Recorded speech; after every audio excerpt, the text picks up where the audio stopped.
Reading from seventh chapter of Bhagavad Gita, text number 4. আগের দিন text number 3 পর্যন্ত হয়েছে, আজকে টেক্সট নাম্বার 4 থেকে কন্টিনিউ করবো। ভূমিরপো অনলো বায়ু খম্মনো বুদ্ধিরেব চ অহংকার ইতি ইয়ং মে ভিন্না প্রকৃতিরষ্টধা। Translation by His Divine Grace A.C. Bhaktivedanta Swami Prabhupada. Earth, water, fire, air, ether, mind, intelligence, and false ego. All together, these eight constitute my separated material energies. এখানে ভগবান বলছেন অর্জুনকে যে কি কি এলিমেন্ট হচ্ছে এই ভৌতিক জগতে আছে, কি কি জিনিসপত্র যেগুলো দিয়ে এই ভৌতিক জগতে সবকিছু তৈরি, কিন্তু সেইগুলো কিন্তু ভগবানেরই শক্তি। যেমন ভূমি, তারপরে জল, তারপরে অগ্নি, তারপরে বায়ু, তারপরে আকাশ, তারপরে মন, বুদ্ধি এবং অহংকার। এই সমস্ত আটটা যে জিনিস আছে ভিন্ন প্রকৃতির অষ্টধা। এই আটটা জিনিস হচ্ছে ভগবানেরই শক্তি, কিন্তু সেইগুলো দিয়ে এই ভৌতিক জগতে সবকিছু তৈরি হয়েছে। Srila Prabhupada's purport. The science of God analyzes the constitutional position of God and his diverse energies. তো ভগবানের বিজ্ঞান, মানে এখানে আমরা বুঝতে পারছি ভগবদ্গীতাতে যে ভগবানের বিভিন্ন শক্তির ব্যাপারে, কিভাবে তার বিভিন্ন শক্তি তার দিকে ছড়িয়ে আছে এবং তার পজিশনটা কোথায় আছে। হ্যাঁ, মেটেরিয়াল নেচার ইজ কল্ড প্রকৃতি। এই জড় মেটেরিয়াল নেচার, এই জড় প্রকৃতি, হ্যাঁ, or the energy of the lord, যে দুর্গা দেবী, তিনি হচ্ছে ভগবানের বহিরঙ্গ শক্তি। In is different purusha incarnation as described in Satat Tantra, Vishnur tu trini rupani पुरुषाख्यानि अर्थविधौ एकं तु महतो सृष्टिर दैवी द्वितीयं तु अन्ध संस्थितम् तृतीयं सर्वभूतस्थं तानि ज्ञात्वा विमुच्यते। For material creation, Lord Krishna's plenary expansion assumes three Vishnu. The first one, Mahavishnu. তো এখানে বলছে যে ভৌতিক জগৎকে সৃষ্টি করার জন্য ভগবান শ্রীকৃষ্ণের যে আহ অংশের অংশে অংশের অংশ, সেখান থেকে তিনটে এক্সপ্যানশন আসে। সবার প্রথমে হচ্ছে মহাবিষ্ণু, হ্যাঁ, creates the total material energy, যার থেকে পুরো ভৌতিক জগতের সৃষ্টি হয়, known as the mahatattva. The second is Garbhodakashayi Vishnu, আর দ্বিতীয় হচ্ছে গর্ভদক্ষাই বিষ্ণু, যিনি প্রত্যেকটা ব্রহ্মাণ্ডের ভিতরে প্রবেশ করেন, যে তার ভিতরে সেকেন্ডারি ক্রিয়েশন চালু করেন। And the third is Kshirodakashayi Vishnu, হ্যাঁ, is diffuse as the all pervading super soul, যিনি হচ্ছেন প্রত্যেকটা জীবের হৃদয়ে বিদ্যমান আছেন পরমাত্মা স্বরূপে। In all the universe and is known as Paramatma, তিনি প্রত্যেকটা ব্রহ্মাণ্ডে তিনি পরমাত্মা হিসাবে বিরাজমান। He is present even within the atoms, তিনি ইভেন অনুপরমাণুর ভিতরেও অবস্থান করছেন। Anyone who knows this three Vishnus can be liberated from material entanglement. কোনো ব্যক্তি যদি এই তিনজন বিষ্ণুকে পূর্ণ তত্ত্বগতভাবে জেনে যায়, তাহলে সে কিন্তু এই ভৌতিক জগতের বন্ধন থেকে মুক্তি লাভ করবে। This material world is a temporary manifestation of the energies of the Lord. এই ভৌতিক জগৎ হলো ভগবানের যে শক্তি, তার একটা অনিত্য প্রকাশ। ঠিক আছে, অনিত্য প্রকাশ। হুম, তো এইটা টেম্পোরারি, এটা সবসময় পার্মানেন্ট থাকবে না। এখন আছে, হ্যাঁ, কয়েক লক্ষ বছর আছে, কোটি বছর আছে, তারপরে যখন ব্রহ্মার যখন আয়ু শেষ হয়ে যাবে, হ্যাঁ, তখন কি হবে, সবকিছু ডিভাস্টেশন হয়ে যাবে। সবকিছু দিয়ে কি হবে, সেগুলো সবকিছু যা কিছু আছে সব আবার মহাবিষ্ণুর শরীরে প্রবেশ করবে। All the activities of the material world are directed by the three Vishnu expansion of Lord Krishna. এই ভৌতিক জগতের যা কিছু কার্যকলাপ চলছে, এগুলো সব ভগবানের ভগবান শ্রীকৃষ্ণের এই তিনজন যে বিষ্ণু স্বরূপ, তিনটে যে এক্সপ্যানশন, তাদের দ্বারা পরিচালিত হচ্ছে। This purushas are called incarnations. এই তিনজনকে তিনটি অবতার বলা হয়। Generally one who does not know the science of God assumes that this material world is for the enjoyment of the living entities and that the living entities are the purushas. তো এখানে প্রভুপাদ বলছে যে যারা ভগবানের বিজ্ঞান জানে না, ভগবানকে জানে না, তারা ভাবে যে এই ভৌতিক জগৎটা হচ্ছে আনন্দের জায়গা, হ্যাঁ, এনজয়মেন্ট করার জায়গা। হ্যাঁ, আর ভাবে যে প্রত্যেকটা জীব হচ্ছে যেন পুরুষ, প্রত্যেকটা জীব হচ্ছে পুরুষ। The causes, controllers and the enjoyers of the material energy. ভাবে যে তারাই হচ্ছে সবকিছুর কারণের কারণ, তারাই সবকিছুকে পরিচালনা করছে, তারাই যেন ভোক্তা। According to Bhagavad Gita, these controller, Bhagavad Gita, the atheistic conclusion is false. ভাগবত গীতা অনুযায়ী এইটা হচ্ছে একটা নাস্তিক কল্পনা বা নাস্তিক মনোভাব, এটা হচ্ছে মিথ্যা। In the verse under discussion it is stated that Krishna is the original cause of material manifestation. এই শ্লোক থেকে আমরা বুঝতে পারছি যে কিভাবে ভগবান হচ্ছে সমস্ত কিছু উৎস। দেখো, আমরা যা কিছু আমরা দেখতে পাচ্ছি আমাদের আশেপাশে সবকিছু, ইভেন আমাদের শরীরটাও, সবকিছুই কিন্তু এই আটটা জিনিস দিয়েই তৈরি। বুঝা গেছে? এই আটটা জিনিস যদি ভগবান নিয়ে নেয় তাহলে কোনো কিছু অস্তিত্ব থাকবে? কোনো কিছু অস্তিত্ব থাকবেই না। তো সেখান থেকে আমরা কি বুঝতে পারছি যে অ্যাকচুয়ালি সবকিছুর উৎস কোথা থেকে? ভগবান থেকে। Srimad Bhagavatam also confirms this. Bhagavatam এটা কনফার্ম করে, the ingredients of the material manifestation are separated energies of the Lord. Ah, ভাগবতমে বলছে, even the brahmajyoti which is the ultimate goal of even the brahmajyoti which is the ultimate goal of the impersonalist. যে সমস্ত মায়াবাদী বা শূন্যবাদী হয়, যারা ব্রহ্মজ্যোতিতে যাওয়ার জন্য চেষ্টা করে, হ্যাঁ, is a spiritual energy manifested in the spiritual sky. সেটাও একটা আধ্যাত্মিক শক্তি, যেটা আধ্যাত্মিক জগতে যে আকাশ, সেখানে আলোকের মতন ভাবে প্রকাশিত হয়ে আছে। Because there are no spiritual diversity in Brahmajyoti as there are in Vaikuntha Loka. কিন্তু বৈকুণ্ঠ লোকে যেরকম বিচিত্র আছে জিনিস, সেরকম ব্রহ্মজ্যোতিতে কিছুই নেই। The impersonalist accept brahmajyoti as the opposite of the temporary material energy. হ্যাঁ, তো যারা শূন্যবাদী হয় তার ব্রহ্মজ্যোতিকে মনে করে যে এই ভৌতিক জগতের থেকে খুব সুন্দর। The parampara, sorry, the Paramatma manifestation is also a temporary all pervasive aspect of the Kshirodakashayi Vishnu. আর এই যে প্রত্যেকটা জীবের হৃদয়ে যে পরমাত্মা আছে, সেটাও কি? সেটাও ভগবান বিষ্ণুর একটা শক্তি, শিরোদক্ষাই বিষ্ণুর, যে প্রত্যেকটা জীবের হৃদয়ে তিনি বিস্তার করে আছেন। The Paramatma manifestation is not eternal in the spiritual world. এই পরমাত্মার যে প্রকাশ, এটা কিন্তু আধ্যাত্মিক, not eternal in the spiritual world. Therefore the factual absolute truth. দেখো, স্পিরিচুয়াল ওয়ার্ল্ডে যেহেতু সেখানে ভগবান সাক্ষাৎ আছেন, ঠিক আছে, তো সেইখানে এই পরমাত্মা ম্যানিফেস্টেশনের প্রয়োজন হয় না। তো সেই জন্য এখানে লিখেছে the Paramatma manifestation is not eternal in the spiritual world.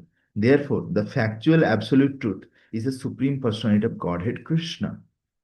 হ্যাঁ, স্পিরিচুয়াল ওয়ার্ল্ডে কি আছে? ভগবান শ্রীকৃষ্ণ সাক্ষাৎ। Okay, he is the complete energetic person and he possesses different separated internal energies. তিনি সেখানে সমস্ত শক্তি, মানে আলাদা আলাদা অবতার বা আলাদা আলাদা প্রকাশের দ্বারা যেই শক্তিগুলো থাকে, সেগুলো সব ভগবান সেখানে নিজের মধ্যে আছে। সেই জন্য আলাদা আলাদা এক্সপ্যানশনের কোনো প্রয়োজন নেই। বুঝে গেছে? আমি এটা এরকম ভাবে বুঝাচ্ছি। ধরো, উম, তোমার কাছে তোমাকে একটা মেশিন দিলাম, যে মেশিনটা তুমি ঝাড়ু দিতে পারবে, ঠিক আছে। একটা মেশিন দিলাম যে মেশিনটা তুমি পোছা দিতে পারবে। একটা মেশিন দিলাম যেটাতে ভ্যাকুয়াম ক্লিনিং করতে পারবে। কিন্তু যদি একটা নতুন মেশিন তোমার কাছে চলে আসে, যেটাতে ঝাড়ুও দেওয়া যাবে, পোছাও দেওয়া যাবে, আর ভ্যাকুয়াম ক্লিনিংও করা যাবে, তাহলে তোমার তিনটে মেশিনের কি প্রয়োজন আছে? তিনটে মেশিনের প্রয়োজন নেই, তিনটে মেশিন তুমি না, ফিকে দাও। বেশ একটাতে, এখানে একটাই মেশিন দরকার। একটাই যথেষ্ট, হ্যাঁ না? তো সেরকম হচ্ছে ভগবান যেখানে আছে না, সেখানে এত এক্সপেনশনের কোনো প্রয়োজন নেই। বুঝতে পেরেছো? ভগবান একাই 100। তো সেই জন্যে সেখানে এত কিছুর প্রয়োজন পড়ে না। This is the, you can relate. তো এখানে সেটাই বলছি যে হি possesses different separated and energies, internal energies. In the material energy, the principal manifestation are eight, as above mentioned. Out of these, the first five manifestation, namely earth, water, fire, air, and sky, are called the five gigantic creation or the gross creation, within which the five sense objects are included. They are the manifestation of the physical sound, touch, form, taste, and smell. তো এখানে বলছে যে প্রথমে পাঁচটা জিনিসের প্রকাশ হয়, সেটা হচ্ছে যে আহ ভূমি, জল, অগ্নি, আকাশ, হ্যাঁ, এবং বায়ু। তারপরে কি হয়? সেখান থেকে পাঁচটা ইন্দ্রিয়ের যে জিনিস, ইন্দ্রিয়ের জিনিস, সেইগুলো ইন্দ্রিয় ভোগের বস্তু, সেইগুলো তৈরি হয়। দেয়ার ম্যানিফেস্টেশন অফ ফিজিক্যাল, যেমন শব্দ, সাউন্ড, টাচ মানে স্পর্শ, ফর্ম মানে রূপ, টেস্ট মানে রস, অ্যান্ড স্মেল মানে গন্ধ। হ্যাঁ, শব্দ, স্পর্শ, রূপ, রস আর গন্ধ, এই পাঁচটা জিনিস। Material science comprises these 10 items and nothing more. আর ভৌতিক জগতে যে বিজ্ঞান আছে, তারা এই শুধু 10টা জিনিসই জানে, এর থেকে বাইরে কিছু জানে না। But the other three items, namely mind, intelligence and false ego, are neglected by materialist. কিন্তু ভৌতিক জগতের যে বিজ্ঞানীরা, তারা এই মন আর বুদ্ধি আর অহংকার, এই তিনটে জিনিসের ব্যাপারে কোনো স্টাডি করে না, তারা এইসব ব্যাপারে কিছু জানেই না। বুঝা গেছে? Philosophers who deal with mental activities are also not perfect in knowledge because uh, they do not know the ultimate source Krishna. বলছে বিভিন্ন দার্শনিক হয় যারা মানসিক চিন্তা ভাবনা নিয়ে থাকে, তারাও কিন্তু পুরোপুরি সঠিক নয়। কেন? তারা এটা জানে না যে সবকিছুর আসল উৎস হচ্ছে ভগবান Sri Krishna. The false ego, I am and it is mine, which constitute the basic principal of material existence. এই ভৌতিক জগতের মেইন জিনিস হচ্ছে একটা মিথ্যা অহংকার, যেটা হচ্ছে যে আমি আমার আর এটা আমার। হ্যাঁ, I am and it is mine. বুঝে গেছে? আমি আমার আর এটা আমার। বুঝে গেছে? সবাই শুধু এইটা নিয়ে পড়ে আছে, which constitute the basic principal of material existence. এইটা হচ্ছে ভৌতিক জগতের মেইন জিনিস। Includes 10 sense organs for material activities. এটাকে কেন্দ্র করে 10টা ইন্দ্রিয়র বস্তু সবকিছু কাজ করছে। Intelligent refers to the total material creation called mahatattva. Therefore, from the eight separated energies of the Lord are manifest the 24 elements of the material world, which are subject matter of Sankhya atheistic philosophy. They are originally offshoots from Krishna's energy and are separated from him. Uh, but atheistic Sankhya philosophers with a poor fund of knowledge do not know Krishna as the cause of all causes. এখানে বলছে যে যে যেমন কপিল দেব, ভগবান কপিল দেব ছিলেন, সেরকম আরেকজন কপিল দেব আছে, যিনি আছেন অ্যাথিস্ট। মানে অ্যাথিস্ট মানে নাস্তিক। হ্যাঁ, সে কি করছে? সে বিভিন্ন যে এই প্রকৃতির যে বিভিন্ন জিনিসপত্র আছে, এইগুলোর থেকে বেশি আর কিছু জানে না। সে এটা জানে না যে ভগবান হচ্ছে সবকিছুর উৎস, সবকিছু কারণে কারণ। ওকে। তো তো এই যে শ্লোকটা আছে, এই শ্লোকের পারপাটে আমরা দেখতে পাচ্ছি যে কিভাবে শিলা প্রভুপাদ আমাদেরকে বুঝাতে চাইছেন যে কিভাবে যা কিছু আছে আমরা দেখতে পাচ্ছি এই ভৌতিক জগতে, এইগুলো সব কিন্তু ভগবানেরই বিভিন্ন শক্তি। বুঝে গেছে? তো এইগুলোর মাধ্যমে আমরা কিন্তু ভগবানকে বুঝতে পারি, যে ভগবান কিভাবে চারদিকে বিদ্যমান আছে। হ্যাঁ, ভগবান যদি না থাকতেন তাহলে এই জিনিসগুলোর কোনো অস্তিত্ব থাকতো না। ওকে। ভগবান নিজে বলছেন, টেক্সট নম্বর 5, অপর্যম ইতস্ত্ব অন্যম প্রকৃতিম বিদ্ধি মে পরম জীবভূতম মহাবাহো যজেদম ধার্যতে জগৎ। Translation: Besides this, O mighty armed Arjuna, there is another superior energy of mind. হ্যাঁ, তারপরে বলছে এছাড়াও ও কুন্তিপুত্র অর্জুন ও মহাবাহু, আমার আরো একটা বিশেষ শক্তি আছে, যেটা এই জিনিসগুলোর থেকেও আরো শক্তিশালী। এতক্ষণ ধরে যেই শক্তিগুলো বললাম, হ্যাঁ, ভৌতিক জিনিস, এর থেকে আরো শক্তিশালী কি? Which comprises the living entities. সেটা হচ্ছে জীবাত্মা। বুঝে গেছে? জীবাত্মা। হ্যাঁ, বলছে জীবাত্মা এমন জিনিস যে এই সব জিনিসগুলোকে কন্ট্রোল করতে পারে। এগুলো দিয়ে কখনো গাড়ি বানাচ্ছে, কখনো টিএমটি বাস বানাচ্ছে, কখনো জলের রিজার্ভার বানিয়ে দিচ্ছে, কখনো বুলেট ট্রেন বানাচ্ছে, কখনো এরোপ্লেন বানাচ্ছে, এরকম করছে। হু আর এক্সপ্লয়টিং, দেখো এখানে কি বলছে, the living entities, the living entities who are exploiting the source of this material inferior nature. এই জীবাত্মা কি করছে? এই জড়জগতে যে বিভিন্ন শক্তিগুলো আছে ভগবানের, সেগুলোকে এক্সপ্লয়েট করছে, সেগুলোকে নিজের ইচ্ছা মতো ব্যবহার করছে। বুঝে গেছে? সেটা হচ্ছে ব্যাপার। তো অ্যাকচুয়ালি এর থেকে আমরা কি বুঝতে পারছি, this is one of the selfish nature of the living entities. যে যার থেকে সে পাচ্ছে সবকিছু জিনিস, তাকে ভুলে গেছে, দিয়ে কি করছে? নিজের ইচ্ছা মতো সেগুলোকে ব্যবহার করছে। বুঝে গেছে? এটা হচ্ছে একটা সেলফিশ নেচার। তো অ্যাকচুয়ালি উই শুড রেকগনাইজ কি কার থেকে আমরা সবকিছু পাচ্ছি, আর দিয়ে আমরা সবকিছু we should offer to Krishna. Here it is clearly mentioned that the living entities belong to superior energy of the Supreme Lord. তো এখানে বলা হয়েছে যে কিভাবে যে জীবাত্মা সে হচ্ছে যে ভগবানের সুপিরিয়র এনার্জির মধ্যে আছে। The inferior energy is matter manifested in different elements. Hmm. তো ভগবানের যে ইনফিরিয়র এনার্জি, যেটা আহ, যেটা একটু দুর্বল যে শক্তি, সেইটা is matter manifested in different elements. সেগুলো বিভিন্ন ভৌতিক জিনিসের মধ্যে আমরা দেখতে পাই। যেমন হচ্ছে, যেমন পৃথিবী, মানে পৃথিবী মানে মাটি, আর ওয়াটার জল, ফায়ার অগ্নি, এয়ার বায়ু, ইথার আকাশ, আর মাইন্ড মন, বুদ্ধি, অহংকার, both forms of material nature, namely gross and subtle, are products of the inferior energy. The living entities who are exploiting these inferior energies for different purposes are the superior energy of the Supreme Lord, and it is due to this energy that the entire material world function. ঠিক আছে? তো বলছে যে জীবাত্মা হচ্ছে আহ, জীবাত্মা হচ্ছে ভগবানের একটা ছোট্ট অংশ। সেই জন্য সে হচ্ছে সুপিরিয়র এনার্জির মধ্যে পড়ে। সুপিরিয়র মানে যখন কোনো কিছু শক্তিশালী, আর ইনফিরিয়র মানে কি কোনো কিছু কমজোর। তো সে কি করছে, পুরো এই ভৌতিক জগতে বিভিন্ন কার্যকলাপ কন্টিনিউ করে যাচ্ছে জীবাত্মা। The cosmic manifestation has no power to act unless it is moved by the superior energy. Ah, তো বলছে এই এই যে পুরো সৃষ্টি, এইটারও কোনো কিছু চলার কোনো ক্ষমতা নেই যতক্ষণ পর্যন্ত ভগবান এটাকে না চালাচ্ছে। The living entities energies are always controlled by the energetic, therefore the living entities are always controlled by the Lord. বলছে আহ যেমন ভাবে একটা পাওয়ার হাউস থেকে যতটা কারেন্ট ছাড়বে, ততটাই ভোল্টেজের কারেন্ট কিন্তু লাইনে বা তারের ভিতর দিয়ে প্রবাহ হবে। ঠিক আছে? আর যখন দেখবে পাওয়ার হাউস থেকে কম কারেন্ট ছাড়বে, তখন কি হবে, কারেন্টের যে ভোল্টেজ দেখবে ডাউন হয়ে যায়, ভোল্টেজ ব্যাটারি।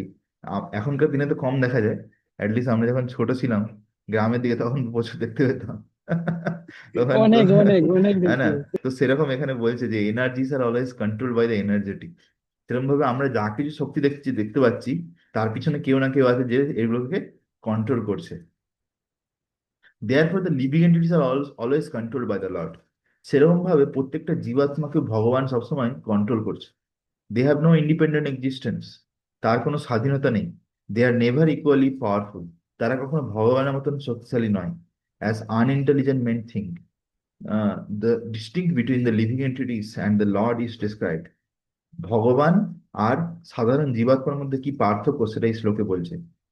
अपरिमित ध्रुवस्तानु भृत यदि सर्वगतस् तार्हि न शस्यतेति नियम ध्रुव नेत्रार्थ्य अजानि च यन्मायं तन् अविमुच्य निर्यन्तर भवेत् स्वामम् अनुजन्तं यद् अमातं मात दुष्टया। O Supreme Eternal, if the embodied living entities were eternal and all pervading like you, then they would not be under your control. হ্যাঁ। তো এখানে বলছে শ্রীমদ্ ভাগবত একটা শ্লোকেতে যে ও পরমেশ্বর ভগবান বলছে, যদি জীবাত্মারা শাশ্বত হতো, living entities are eternal and all pervading like you, আর সব জায়গায় যদি তোমার মতন বিদ্যমান থাকতে পারতো, then they would not be under your control. তাহলে তারা কিন্তু তোমার কন্ট্রোলের ভিতরে, তোমার বশে থাকতো না। যদিও জীবাত্মাও ইটার্নাল, বাট এখানে যেটা বলছে সেটা বোঝার চেষ্টা করো। এখানে বলতে চাইছে যে জীবাত্মারা যে এই বিভিন্ন শরীরের ভিতরে আছে না, ইউনো, যে that is not that is not permanent, that is temporary. এক কখনো আছে কিছুক্ষণ, যতক্ষণ কর্ম আছে সে নিজেই, তারপরে কি আবার তাকে চেঞ্জ করতে হবে। Okay. And not all pervading. ভগবান হচ্ছে অল পারভেডিং, ভগবান সব জায়গাতে বিদ্যমান আছে, কিন্তু জীবাত্মা সব জায়গায় থাকতে পারে না। তো বলছে এই কারণে আহ, ভগবান জীবাত্মাকে কন্ট্রোল করতে পারে। But if the living entities are accepted as minor energy of your lordship, then they are one subject to your supreme control. Therefore, real liberation entails surrender by living entities to your control. তো এই লাইনটা is very important, আমি এটা highlight করছি। তো এইখানে very very important line. Therefore, the real liberation, সেই জন্য আসল মুক্তি কি? What is the real liberation? Entails surrender by living entities, শরণাগতি। হ্যাঁ। যখন জীবাত্মা আপনার যে বশ্যতা সেটাকে স্বীকার করে নেবে, হ্যাঁ, সেইটাই হচ্ছে তাকে সুখ দিবে জীবনে। That surrender will make them happy. সেটাই তার জীবনের সুখের কারণ হয়ে দাঁড়াবে। যতক্ষণ পর্যন্ত আমরা ভগবানের বিরুদ্ধে রিবেল রিভলিউশন করব, যতক্ষণ আমরা ভগবানের বিরুদ্ধে আমরা যাওয়ার চেষ্টা করব, ততক্ষণ পর্যন্ত আমাদের দুঃখ কন্টিনিউ চলতে থাকবে। আর যখন আমরা ভগবানের কাছে শরণাগতি নেব, তখন আমাদের জীবনে সুখ আসবে। Okay. In that constitutional position, only can they be controllers. Therefore, men with limited knowledge who advocate the monistic theory that God and the living entities are equal in all respect are actually guided by a faulty and polluted opinion.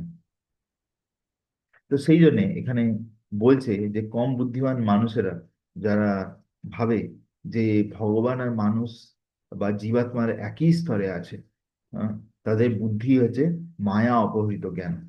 The supreme lord Krishna is the only controller. ভগবান শ্রীকৃষ্ণ তিনি হচ্ছেন পরম নিয়ন্তা, and all living entities are controlled by him. আর প্রত্যেকটা জীবাত্মা তার দ্বারা নিয়ন্ত্রিত হচ্ছে।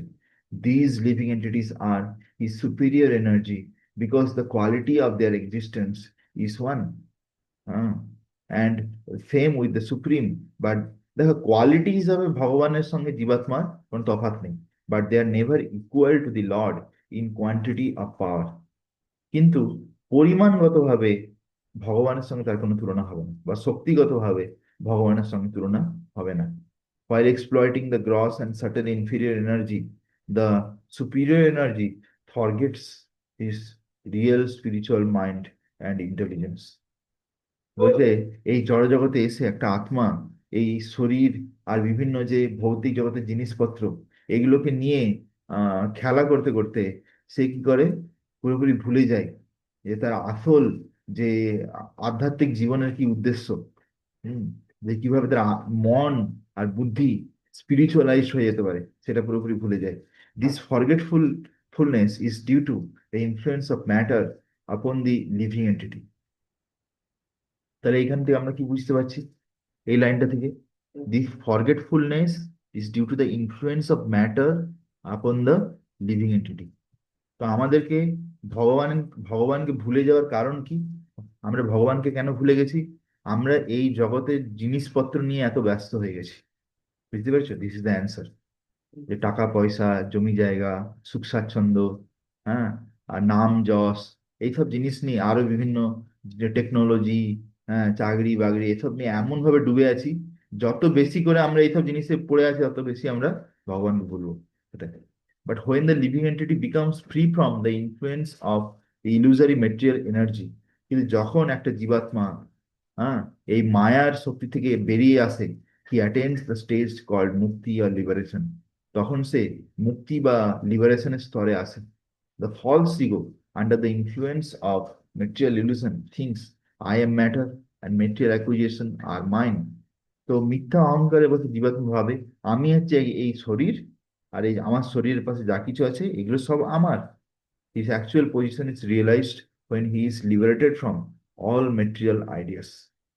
সে ততক্ষণ, তবে তখন বুঝতে পারে সে নিজে আসলে কে, যে জীবের স্বরূপ হয় কৃষ্ণেরও নিত্য দাস।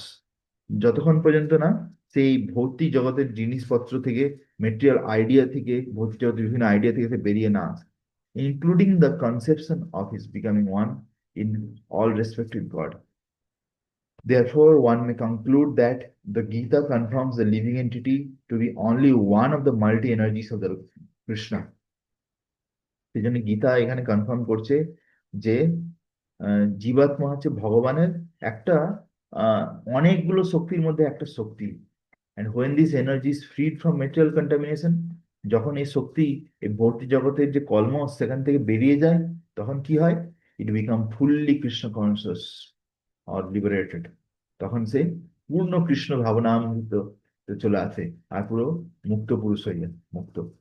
ওকে। এখানে বলছে যে আহ, এই লাইনটাও হাইলাইট করে দেয়, when this energy is freed from material contamination। তো আমাদেরকে মেটেরিয়াল কন্টামিনেশন থেকে বেরোতে হবে। হ্যাঁ, even if not gross, at least certain লেভেলে যে কন্টামিনেশন, যেমন হচ্ছে যে lust, anger, greed, pride, envy, illusion, এই যে ছটা অনর্থ আছে, এই ছটা অনর্থ থেকে আমাদেরকে বেরোনোর চেষ্টা করতে হবে। ওকে। তো এই দুটো শ্লোকে আমরা খুব ভালোভাবে দেখতে পেলাম যে কিভাবে ইউনো, যে ভগবানের বিভিন্ন ভৌতিক শক্তি কিভাবে কাজ করছে, আর জীবাত্মা আর ভগবানের পজিশন কিরকম ভাবে difference, how much difference is there. Text number 6, এতদ যোনিনি ভূতানি সর্বাণীতি উপাধার্যয় অহম কৃষ্ণাস্য জাগত প্রভাব প্রলয়স্তথা। Translation: all created beings have their source in these two natures of all that is material and all that is spiritual in this world. Know for certain that I am both the origin and the dissolution. তো এখানে বলছে সমস্ত সৃষ্টি করা জীব, হ্যাঁ, have their source in this two nature. হ্যাঁ, তাদের উৎস আছে, তাদের উৎস আছে, যে কিভাবে তারা আছে যে আধ্যাত্মিক জগৎ থেকে এসছে অ্যাজ এ আত্মা। আত্মা কোথা থেকে আসছে? আধ্যাত্মিক জগৎ থেকে আসছে। তারপরে তাদের আবার এই এই যে জড় জগৎ, সেখানে একটা সোর্স কি, সেখানে দুর্গা দেবী থেকে সেখানে একটা শরীর পাচ্ছে। বুঝা গেছে? দুটো সোর্স। আত্মা এক জায়গা থেকে আসছে, আর শরীর এক জায়গা থেকে আসছে। যে শরীরের ভেতরে আত্মা ঢুকে যাচ্ছে। বুঝা গেছে? যখন মায়ের পেটে থাকে যেভাবে হয় function of all that is material and all that is spiritual in this world. Know for certain that I am the both the origin and the dissolution. হুম। ও কুন্তি পুত্র, তুমি জেনে রাখো যা কিছু ভৌতিক বা যা কিছু আধ্যাত্মিক এই জগতে দেখতে পাচ্ছ, আমি সবকিছুর সৃষ্টি, সৃষ্টি আমার থেকেই হয়, আর আমি সেগুলোকে সব আবার ধ্বংস করি। ঠিক আছে? পারপট। তো তো অ্যাকচুয়ালি এইগুলো যদি ইলাবোরেট ডিটেলসে যদি আমরা যাই, তাহলে আমরা দেখতে পাবো যে ইভেন কিভাবে 11 রুদ্রস আছে, 11 জন শিবজি আছে, যারা আছে যে বিভিন্ন, মানে যখন প্রলয় হয় তখন তারা আসে, দেখি করে বিভিন্ন ফায়ার ডিভাস্টেশনে আগুন সৃষ্টি করে, যার দ্বারা সবকিছু পুরো প্রলয় হয়ে যায়, সবকিছু ধ্বংস হয়ে যায়। কিন্তু এই যে 11 রুদ্রাস, অল দ্য রুদ্রাস, সেগুলো কিন্তু সব ভগবানের থেকে সৃষ্টি হয়। Purport: everything that exists is a product of matter and spirit. যা কিছু আমরা দেখতে পাচ্ছি সেগুলো হচ্ছে দুটো জিনিস দিয়ে তৈরি, একটা হচ্ছে ম্যাটার মানে বস্তু, আর একটা কি স্পিরিট মানে আত্মা। Spirit is the basic field of creation. বলছে কোনো কিছু সৃষ্টি হওয়ার জন্য কি দরকার? স্পিরিট দরকার, স্পিরিট, আত্মা। ঠিক আছে? সেটা যদি না হয় তাহলে সেটা কিন্তু সৃষ্টি হবে না। হ্যাঁ, and matter is created by spirit. আর এই যে বিভিন্ন জড় বস্তু, এইগুলো কিন্তু আত্মা এই জড় বস্তুগুলোকে তৈরি করেছে। ঠিক আছে? তো এটা অনেক রকম উদাহরণ দেওয়া যেতে পারে। তো যেমন ধরো, আমরা দেখতে পাচ্ছি যে একটা একটা গাছের বীজ, সিড, যদি লাগানো হয় মাটিতে, যাতে জল দাও, এ দেখবে ধীরে ধীরে ধীরে ধীরে বাড়ছে, ধীরে ধীরে ধীরে ধীরে বাড়ছে, হ্যাঁ না? তুমি ধরো এই যে ঘড়ি, ধরো একটা ঘড়ি দিলাম, এটা তুমি মাটিতে লাগিয়ে দেবে, এটা ধীরে ধীরে ধীরে বাড়বে? বাড়ে না। তার কারণ কি? এর ভিতরে আত্মা নেই। যদি আত্মা যতক্ষণ না থাকে না, তার বৃদ্ধি হয় না। বুঝে গেছে? আত্মা আছে বলে এই শরীরের কন্টিনিউ বৃদ্ধি হয়ে যাচ্ছে, বৃদ্ধি হয়ে যাচ্ছে, দিয়ে বার্ধক্য যাচ্ছে, ওল্ড এজ আছে, ডিজিজ আসছে, এরকম হচ্ছে। বুঝে গেছে? আর আর কি হয়, এইখানে যে ভগবান যে বেসিক এলিমেন্ট গুলো দিয়ে দিয়েছে, তারপরে কি হচ্ছে, আত্মা বা বিভিন্ন যে মানুষের তারা কি করছে, সেই এলিমেন্ট গুলোকে ঘুরিয়ে ফিরিয়ে ঘুরিয়ে ফিরিয়ে বিভিন্ন জিনিসপত্র তৈরি করছে। বুঝতে পারছো? আমরা এখন কত প্রোডাক্ট দেখতে পাচ্ছি। তুমি জাস্ট দেখো, অ্যামাজন, অ্যামাজন ওপেন করো, তাতে কত মিলিয়ন প্রোডাক্ট আছে, মিলিয়ন। বুঝতে পারছো? মিলিয়ন্স প্রোডাক্ট আছে। আর শুধু এই যে একটা একটা জায়গা থেকে বললাম, তাহলে গোটা পৃথিবীতে হবে যে কত জিনিসপত্র আছে। হ্যাঁ, এইগুলো সব কিন্তু এই 8টা জিনিস দিয়েই তৈরি। ভূমির অপ অনল বায়ু খাম মানে বুদ্ধি এবছর, তাই না? তো এই যে এইসব যে জিনিসগুলো দিয়েই তৈরি কিন্তু। Spirit is not created at a certain stage of material development, rather this material world is manifested only on the basis of spiritual energy. দেখো এই লাইনটা, এটা কিন্তু খুব ইম্পর্টেন্ট। হ্যাঁ প্রভু বলছে spirit is not created at certain stage of material development. একজন বিজ্ঞানী ছিলেন যার নাম হচ্ছে চার্লস ডারউইন। তো চার্লস ডারউইন আহ, বলছেন যে আত্মা কিভাবে তৈরি হয়েছে, বা ওরা তো আত্মা জানে না, ওরা বলে যে জীব শক্তি। হ্যাঁ, লিভিং লিভিং পাওয়ার বা লিভিং এন্টিটি ওরা বলে। হ্যাঁ, ও বলছে কিভাবে তৈরি হয়েছে, নাকি আহ, জলের মধ্যে কিছু অ্যামিনো অ্যাসিড, কিছু প্রোটিন কোথা থেকে এসে গেল, দিয়ে একসাথে মিলে গেল, দিয়ে সেগুলো কেমিক্যাল রিয়াকশন হয়ে দিয়ে সেখান থেকে নাকি একটা কোষ তৈরি হয়ে গেল, এক কোষ। সে এক কোষ থেকে দু কোষ, দু কোষ থেকে তিন কোষ, এভাবে বহু কোষ, এভাবে জীবের সৃষ্টি হয়ে গেল ওটাতে। মানে কোনো লজিক নেই। মানে তুমি যদি একটা পটেতে জল রেখে দাও, সেখানে তুমি কখনো দেখতে পাবে না যে অটোমেটিক সেখানে কোনো প্রাণী সৃষ্টি হয়ে যাচ্ছে, এরকম তুমি কোথাও দেখতে পাবে না। হ্যাঁ, কিন্তু এটা শুধু কল্পনাতেই চলে, কল্পনা। It is only happening in imagination ওদের। তো সেটা হচ্ছে ব্যাপার। ইভেন আমার মনে পড়ে আমি যখন আহ, ইসকনে কানেক্টেড হয়নি, তখন আমি ইন্ডিয়ান মিউজিয়াম গেছিলাম কলকাতাতে। ইন্ডিয়ান মিউজিয়াম আছে, খুব বড় মিউজিয়াম, ঠিক আছে, বিখ্যাত। তো ওইখানে গিয়ে, ওখানে এরকম এইসব ডারউইনের থিওরির কত বড় বড় পিকচার লাগানো আছে, যেন সত্যি সত্যি ওই ডারউইন দেখেছে ওখান থেকে আত্মা তৈরি হচ্ছে জল থেকে। হ্যাঁ, rather this material world is manifested only on the basis of spiritual energy. বলছে এই যে ভৌতিক জগৎ, এইটার পিছনে যদি কোনো আধ্যাত্মিক শক্তি না থাকে, তাহলে এর কোনো কিছু ফাংশনই হবে না। বুঝা গেছে? যদি ক্ষীরোদক বিষ্ণু যদি ঠিক করে যে আমি এই ভৌতিক জগৎ ছেড়ে বেরিয়ে চলে যাব, আর গর্ভদক্ষাই বিষ্ণু যদি ঠিক করে আমি এখান থেকে বেরিয়ে চলে যাব, তাহলে এটা সঙ্গে সঙ্গে পুরো ক্র্যাশ হয়ে যাবে, ক্র্যাশ। হ্যাঁ, যেমন আমাদের দেখবে মাঝে মাঝে ল্যাপটপের হার্ড ডিস্ক ক্র্যাশ হয়ে যায়, হ্যাঁ না? তো সেরকম অবস্থা হবে। তো this material body is developed because the spirit is present within matter. তারপরে এখানে প্রভুপাদ এক্সাম্পল দিচ্ছে, a child grows gradually to boyhood, then to manhood because that superior energy.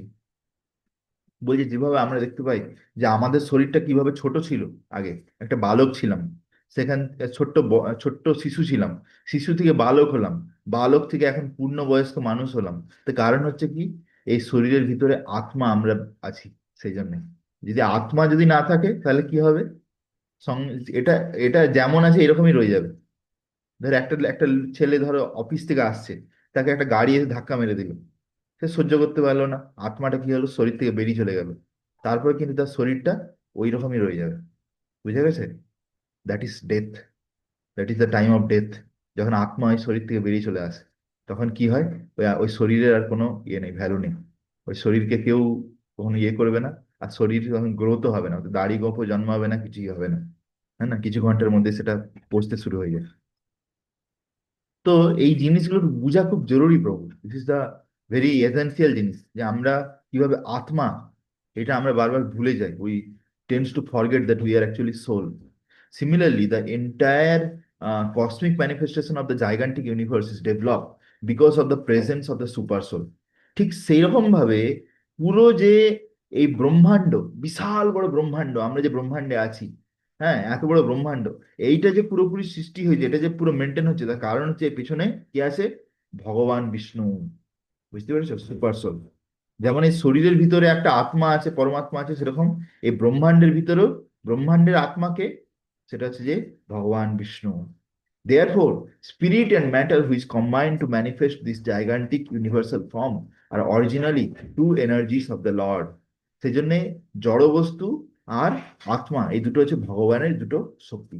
And consequently, the Lord is the original cause of everything. আর ভগবান হচ্ছে সমস্ত কারণের কারণ। A fragmental part and parcel of the Lord.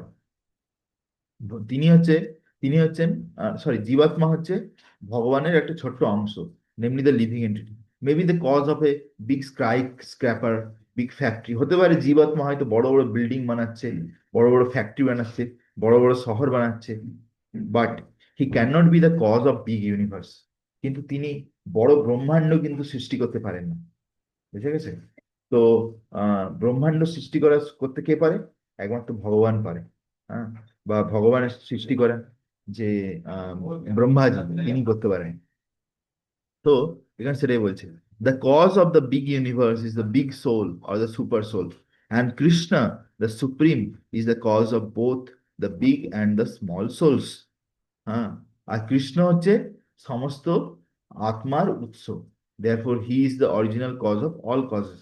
এই জন্য তিনি হচ্ছেন সর্বকারণ কারণাম। বুঝা গেছে? টেক্সট নাম্বার 7, মত্তা পরতরম নান্যৎ কিঞ্চিদস্তি ধনঞ্জয়, ময়ি সর্বম ইদম প্রোতম সূত্রে মণিগণাইবা। তো এই শ্লোকটাও কিন্তু তুমি যে ছোট বই পড়েছো, ওতে অনেকবার তুমি এটা পড়েছো, এটা ইম্পর্টেন্ট শ্লোক। তো প্রভুপাদ অনেকবার কোট করেছেন যে O conqueror of wealth, O Dhananjaya, হ্যাঁ, তো there is no truth superior to me, আমার থেকে বড় আর কোনো কিছু জানা জিনিস নেই।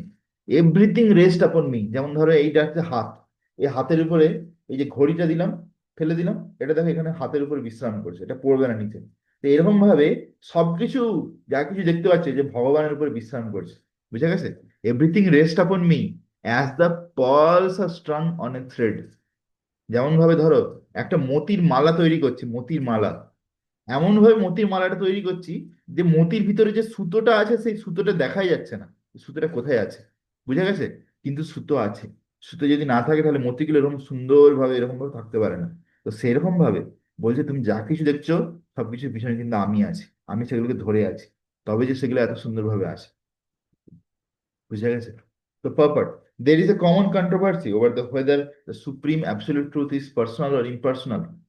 তো এখানে অনেক প্রশ্ন ওঠে যে ভগবান কি ব্যক্তি না ভগবান নির্বিশেষ।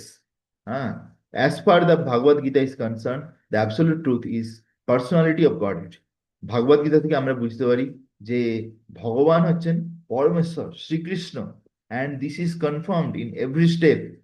আর সেটা প্রত্যেকটা শ্লোকের দ্বারা আমরা বুঝতে পারছি। In this verse in particular it is stress that absolute truth is a person. ভগবান হচ্ছে একজন ব্যক্তি।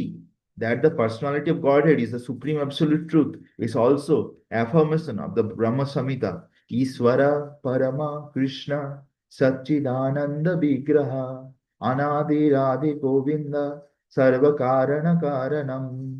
That is the supreme absolute truth, personality of Godhead, Lord Krishna, who is the primeval Lord, the reservoir of all pleasure.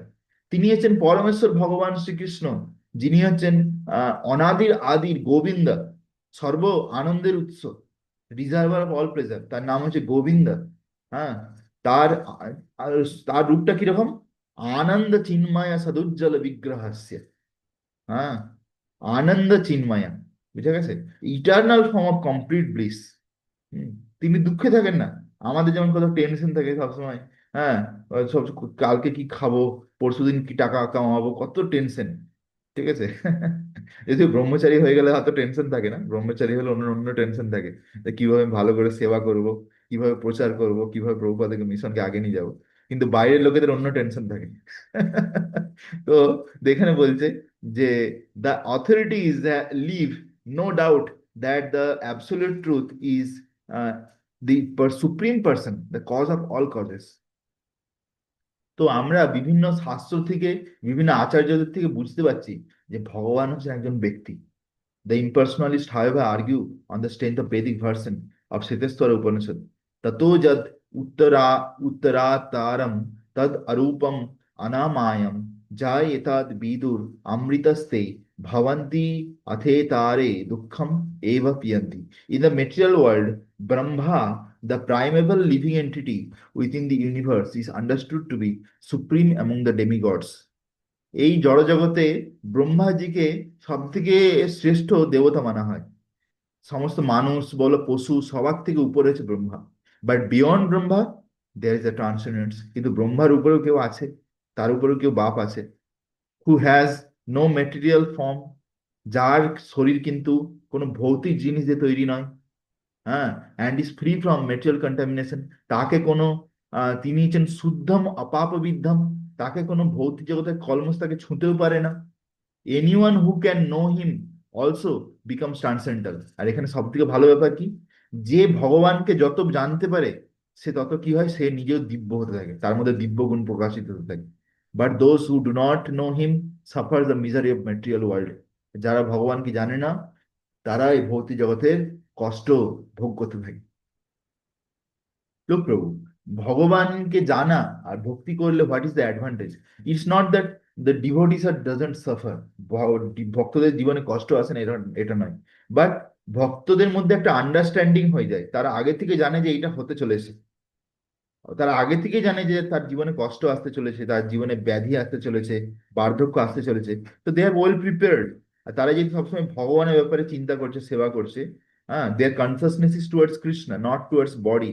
সেই জন্য কি হয়, তারা অতটা কষ্ট পায় না যতটা বাইরের লোকেরা কষ্ট পায়। বুঝে গেছে? তো সেটা এখানে বলতে চাইছে। The impersonalist puts more stress on the word arupam, but this arupam is not impersonal. It indicates the transcendental form of the eternity. তো এখানে একটা শ্লোক আছে, সেই শ্লোকে বলছে ভগবানের যে রূপ সেটা হচ্ছে অরূপম। ওরা মায়াবাদীরা কি বলে, অরূপম মানে যার কোনো রূপ নেই। কিন্তু এখানে আমাদের আচার্যরা কি বলছে, না, অরূপম মানে তার এমন ধরনের রূপ আছে যেটা আমাদের কাল্পনিক বা আমাদের চিন্তা ভাবনার রূপের থেকে বাইরে, সেজন্য ওটাকে বলছে অরূপম। তারপরে বলছে eternity, bliss and knowledge as described Brahma Samhita and in শ্বেতস্বরা Upanishad.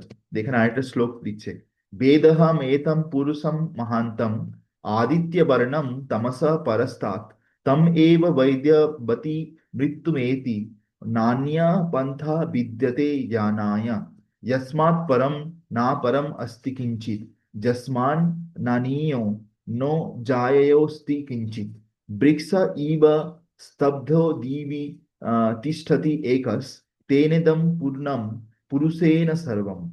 I know that supreme personality of Godhead who is transcendental to all material concept of darkness.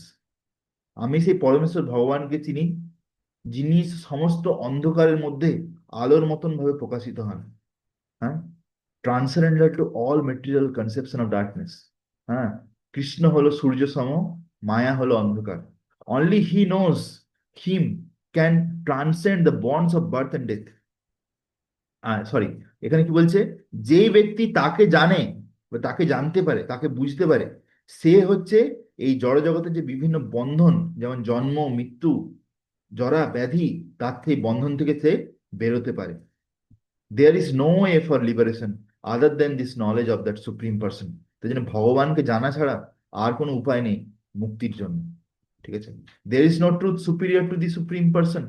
ভগবানের থেকে উপরে আর কোনো সত্যি নেই, because he is the super most, he is the smaller than the smallest. হ্যাঁ, তিনি হচ্ছেন, তিনি হচ্ছে শ্রেষ্ঠ। তিনি হচ্ছে যে চাইলে ছোটর থেকেও আরো ছোট হতে পারে। তিনি চাইলে যত বড় জিনিস দেখতে পাচ্ছি তার থেকেও বড় হতে পারেন। Situated as a silent tree, তিনি যেমন গাছের রূপ ধারণ করে আছেন, তিনি সেরকম ভাবে আধ্যাত্মিক জগতে ব্রহ্মজ্যোতির রূপ ধারণ করে আছেন। And as a tree spreads it's roots, যেমন ভাবে একটা গাছ তার গোড়াকে মানে বিস্তার করতে থাকে, দেখুন গাছ এরকম লাগাবে, গাছকে গোড়া ধীরে ধীরে ধীরে ধীরে এরকম বাড়তে থাকে। ঠিক আছে, তো সেরকম ভাবে বলছে ভগবানের যে শক্তি চারিদিকে ছড়িয়ে আছে, চারিদিকে ছড়িয়ে আছে। প্রথমে একটা ব্রহ্মাণ্ড সৃষ্টি হলো, ভগবান তাতে প্রবেশ করলো, তার শক্তি চারদিকে ছড়িয়ে গেল। যেমন একটা গাছ এর বীজ ঢুকে দিলে গাছের শিকড় গজে গেল, তেমন ভগবান চারদিকে তার দখল করে নিল সব তার শক্তি দিয়ে। ওকে, তো দিয়ে এখানে বলছে যে from this words one concludes that the supreme absolute truth is the supreme personality of godhead who is all pervading by his multi energies. তো পরম সত্য হচ্ছে পরমেশ্বর ভগবান শ্রীকৃষ্ণ, যার বহুধা শক্তির দ্বারা তিনি ভৌতিক জগতে এবং আধ্যাত্মিক জগতে বিদ্যমান আছেন। টেক্সট নাম্বার 8, রসহামপ্সু কৌন্তেয়া প্রভাস্মি শশি সূর্যয় প্রণবা সর্ববেদেষু শব্দ খে পৌরুষম নিষু। তো এইখানে টেক্সট নাম্বার 8 থেকে যে শ্লোকগুলো আসছে, এই শ্লোকগুলো দ্বারা ভগবান অর্জুনকে বলছে, ও অর্জুন, তুমি কিভাবে প্রত্যেক দিন বা দৈনন্দিন জীবনে তুমি আমাকে অনুভব করতে পারবে এই ভৌতিক জগতে বিভিন্ন শক্তির দ্বারা, সেইটা একটা একটা উদাহরণ দিচ্ছে ভগবান। ঠিক আছে, যে কিভাবে তিনি প্রত্যেকটা জিনিসের মধ্যে বিদ্যমান আছে। দেখো ট্রান্সলেশন, এটা খুব ইম্পর্টেন্ট শ্লোক। O son of Kunti, I am the taste of water. বলছে একজন ব্যক্তি যখন প্যাস লাগে, তৃষ্ণা যখন লাগে, তখন সে যখন জল খায় না, সেই জলের যে টেস্ট, সেই টেস্ট কিন্তু মানে তুমি মানে অন্য কোনো জিনিসে পাবে না। ঠিক আছে, শুধু জলেই পাবে। আর সেই টেস্টটার জন্য সে কন্টিনিউ জল খেতে থাকে, জল খেতে থাকে। তো এখানে কি ভগবান কি বলছে, I am the taste of water, আমি হচ্ছে সেই জলের স্বাদ। বুঝে গেছে? তাহলে এবার থেকে যখন জল খাবে তখন এই শ্লোকটা মনে করবে যে রসহাম আপসু কন্তেয়া, I am the taste of water, the light of the sun. ঠিক আছে, the light of the sun. তারপরে যে সূর্যের যে আলো আসছে, সেই তেজটা কোথা থেকে আসছে, সেটা হচ্ছে ভগবান, সেই তেজটাই হচ্ছে ভগবান। তাহলে এবার থেকে যখন সূর্যকে দেখবে, তার তেজকে দেখবে, তখন ভগবানকে স্মরণ করবে। অ্যান্ড দ্য মুন, তারপরে যখন চন্দ্রমাকে দেখি তার যে আলো, সেটা হচ্ছে ভগবান। The syllable Om in the বৈদিক মন্ত্রস, ওম অজ্ঞানা তিমিরন্ধস্য, হ্যাঁ না, দ্য সিলেবল ওম, এই যে ওম শব্দটা, এইটা হচ্ছে ভগবানের একটা স্বরূপ। And I am the sound in the ether and ability in the man. আমি হচ্ছে যে আহ, যে একটা স্পেসে একটা জায়গার মধ্যে ধরো এই যে হাত একটা তালি দিলাম, যে আওয়াজ হচ্ছে, এই আওয়াজটা হচ্ছে যে ভগবানের শক্তি। হ্যাঁ। তারপরে এবিলিটি ইন দ্য ম্যান, আর একটা মানুষের মধ্যে যে শক্তি বিভিন্ন কাজ করার, সেটা কিন্তু ভগবান দিচ্ছে, তবেই হচ্ছে। বুঝে গেছে? তো এইটার একটা খুব সুন্দর উদাহরণ আছে। এই যে এই লাস্টের লাইনটা আমি হাইলাইট করে উদাহরণটা দিচ্ছি, তাহলে বুঝতে পারবেন। ঠিক আছে, এবিলিটি ইন দ্য ম্যান। তো অর্জুন এত শক্তিশালী ছিল যোদ্ধা অর্জুন, যে আহ, একটা সময় ছিল যখন ওরা অজ্ঞাতবাসে ছিল, অজ্ঞাতবাস। হ্যাঁ। ওই কি বলে, আই থিঙ্ক বিরাট, বিরাট রাজার রাজ্যেতে অজ্ঞাতবাসে ছিল। তখন অর্জুন হচ্ছে বৃহন্নলা সেজেছিল একটা, মানে কি বলবো, উম, আহ, হিজড়া সেজেছিল, হিজড়া, যাই হোক। হ্যাঁ হ্যাঁ হ্যাঁ হ্যাঁ হ্যাঁ হ্যাঁ। হ্যাঁ, তারপরে আমি যখন, এটা শুনি। তারপরে যখন অজ্ঞাতবাস যখন শেষ হয়ে যায় না, যখন শেষ হতে যায়, তখন একটা শর্ত ছিল যে যদি ওদেরকে সূর্য অস্তের আগে ওদেরকে যদি ধরে নেয়, মানে দুর্যোধনের হাতে নাতে, যে এরা আছে পঞ্চপাণ্ডব, তাহলে ওদেরকে আবার 12 বছর বনবাসে যেতে হবে। এরকম একটা শর্ত ছিল। তো সেইটা করার জন্য কোনোভাবে বুঝতে পেরেছিল যে বিরাট রাজ্যে আছে এরা। হ্যাঁ। তো সেই জন্য দুর্যোধন পুরো টিম ব্যাটালিয়ন নিয়ে, পুরো ভীষ্ম পিতামহ, দ্রোণাচার্য, এদিকে অশ্বত্থামা, কর্ণ, সবকে নিয়ে চলে এসেছে সেনা টেনা নিয়ে বিরাট রাজ্যকে আক্রমণ করতে। ভাবছে বিরাট রাজ্যকে আক্রমণ করব, আর এরা ঠিক বেরিয়ে যাবে। দেখিয়েছে আহ দিয়ে যখন আক্রমণ করতেছে তখন জাস্ট সূর্য অস্ত হতেই যাচ্ছে, বেশিক্ষণ সময় বাকি নেই। কিন্তু এরা পাণ্ডবেরা কেউ কিন্তু বেরোয়নি। তখন কি হয়েছে, তখন বিরাট রাজার ছেলে বেরিয়েছে, যে ছেলের যুদ্ধ করছে, ছেলের রথ সারথি হয়েছে কে, অর্জুন। হ্যাঁ। যে অর্জুন সেখানে একা, যখন সূর্য অস্ত জাস্ট হয়ে গেছে, তখন অর্জুন কি করে, তার গান্ডীব ধনুষ নিয়ে নেয়, দিয়ে একা সমস্তদেরকে সবাইকে শুই দেয়, এখন যতজন আছে, এত শক্তিশালী ছিল। ঠিক আছে। এরকম অনেক উদাহরণ আছে। হ্যাঁ, যেমন আম, যখন কুরুক্ষেত্র যুদ্ধ হচ্ছিল, যখন অর্জুন এমন ভাবে বাণ চালাচ্ছিল এত স্পিডে, যে তার এই হাতটাকে দেখা যাচ্ছে না, যে এই হাতটা কখন পিছন থেকে বাণ নিচ্ছে, কখন লাগাচ্ছে, কখন ছাড়ছে, এত স্পিডে বোঝা যাচ্ছে না, এত পাওয়ারফুল ছিল। হ্যাঁ। যে তারপরে যখন ভগবান শ্রীকৃষ্ণ যখন এই ধরাতল থেকে চলে যান না, তারপরে কি হয়, যখন অর্জুন শ্রীকৃষ্ণের রানীদেরকে নিয়ে একটা জায়গা থেকে আরেকটা জায়গায় নিয়ে যায়, তখন কয়েকজন সাধারণ গোপ গোপ মানুষ, মানে গোয়ালা লোক, তাকে কি করে, হারিয়ে দেয় সহজে অর্জুনকে। বুঝে গেছে? যেখানে অর্জুনের সেই সেই গান্ডীব আছে, সেই বাণ আছে, তবুও তার মানে হাতে যেন জোর পাচ্ছে না, আর সেই বাণ যখন ছাড়ছে, বেশি দূর যাচ্ছে না। বুঝে গেছে?